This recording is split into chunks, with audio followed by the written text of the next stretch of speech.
আজ আমি আপনাদের কাছে একটা হেলদি এবং টেস্টি রেসিপি নিয়ে এসেছি।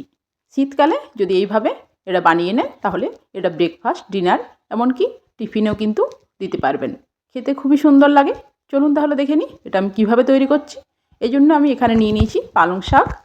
এখন একটা ব্লেন্ডারে জারের মধ্যে নিয়ে নিচ্ছি কয়েক কোয়া রসুন, আদা টুকরো করে কেটে নিয়েছি, আর নিয়ে নিয়েছি কাঁচা লঙ্কা। এটার পেস্ট বানিয়ে নেওয়ার পর কড়াইয়ের মধ্যে দিয়ে দিচ্ছি সর্ষের তেল, ফোড়নে দিচ্ছি গোটা জিরে। তারপর যে পেস্টটা তৈরি করে রেখেছিলাম সেটাকে এর মধ্যে দিয়ে এভাবে কিছুক্ষণ নেড়ে নিচ্ছি। তারপর এই পালং শাকগুলোরও একটা পেস্ট তৈরি করে নেব। এখন এই পালং শাকের পেস্টটাকেও এই মশলাটা ভেজে নেওয়ার পর এর মধ্যে দিয়ে দেবো।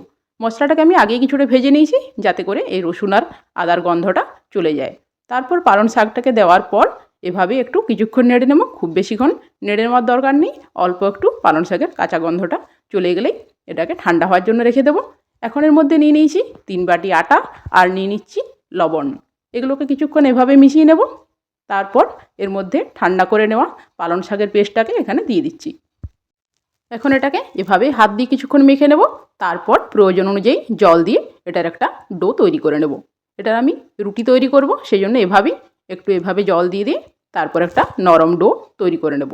আপনারা রুটি তৈরি করার সময় যেরকম ডো তৈরি করেন সেরকমভাবে এই ডোটা তৈরি করে নেবেন। দেখুন অল্প অল্প করে জল দিয়ে এটা মেখে নিয়েছি। তারপর এরকম একটা নরম ডো আমি তৈরি করে নিয়েছি। এখন এটাকে ঢেকে কিছুক্ষণের জন্য রেখে দেব।